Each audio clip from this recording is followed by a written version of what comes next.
آگے ایک اور دلچسپ بات آ گئی. بنی اسرائیل کے اندر نا ایک شخص نے اپنے چچا کو قتل کر دیا جائیداد کے لیے. یہ دیکھیں کب سے لوگ جائیداد کے لیے قتل کرتے آ رہے ہیں. چچا کو قتل کر دیا اور قتل کر کے حضرت موسیٰ علیہ السلام کے پاس آئے کہ میرے چچا کو کسی نے قتل کر دیا ہے تو بتائیں کیا کرنا ہے. تو آپ نے فرمایا کہ گائے ذبح کرو اور اس کا ایک ٹکڑا مقتول کو مارو, مرنے والے کو, وہ خود اٹھ کے بتا دے گا مجھے کس نے قتل کیا ہے.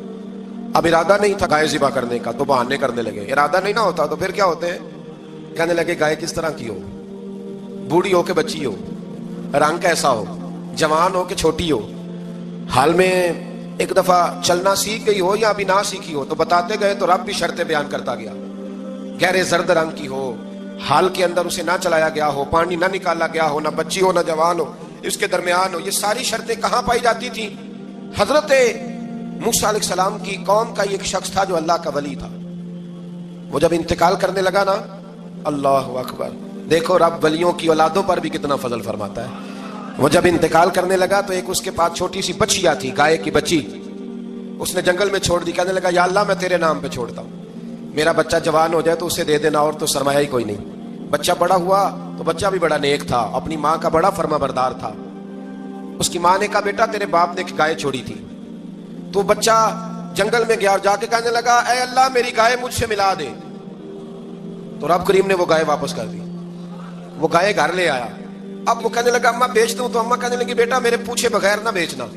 کئی دفعہ کہا لگے پر اس نے کہا جب تک میری اماں نہ کہے گی میں بیچوں گا. ادھر بنی اسرائیل والے شرطیں جتنی گائے کے بارے میں پوچھ چکے تھے وہ ساری اسی گائے میں پائی جاتی تھی. تو یہ ڈھونڈتے ڈھونڈتے وہاں پہنچ گئے.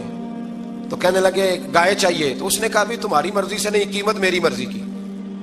ایک مفسر نے تو یہاں تک لکھا ہے کہ اس نے کہا گائے ذبح کر کے نا تو جتنا گائے کے اندر گوشت ہوگا نا اتنا ہی کھال کے اندر تو مجھے مال بھر کے دو گے, اتنے ہی سکے بھر کے دو گے, اتنی اشرفیاں بھر کے دو گے تو پھر تمہیں گائے دوں گا.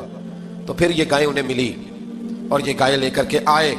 زیادہ سوالات نہ کرتے تو زیادہ الجھتے نہ. ہم بھی دین کے معاملے میں بڑے سوال جواب کرتے ہیں, اتنا سوال کریں جتنی اس کی ضرورت ہے. ان لوگوں نے سوالات زیادہ کیے تو پھر الجھ زیادہ گئے. تو میرے بھائی اس کا ذکر بھی اللہ تبارک و تعالیٰ نے پہلے پارے کے اندر بیان فرمایا. پھر اللہ کریم نے فرمایا کہ کچھ ایسے لوگ بھی ہیں یہودیوں میں سے جن کا دعویٰ ہو گیا ہے کہ ہم اللہ کے بڑے پیارے ہیں. فرمایا یہ صرف ان کے منہ کی باتیں ہیں, یہ تو قیامت میں پتہ چلے گا نا کہ اللہ کا پیار کس کے ساتھ زیادہ ہے. اور پھر یہ بھی یہودیوں نے دعویٰ کیا ہے. اسی پارے میں اللہ فرماتے ہیں کہ ان کا دعویٰ ہے کہ ہم اللہ کے بڑے پیارے ہیں, جنت میں ہم ہی جائیں گے. تو اللہ فرماتے ہیں پھر مرنے کی دعا تو کرو, جنت میں تو مر کے جانا ہے نا. لیکن رب فرماتے ہیں یہ کبھی مرنے کی دعا نہیں کریں گے, اس لیے کہ انہیں پتہ ہے کہ ہم نے آخرت کے لیے کیا بھیجا.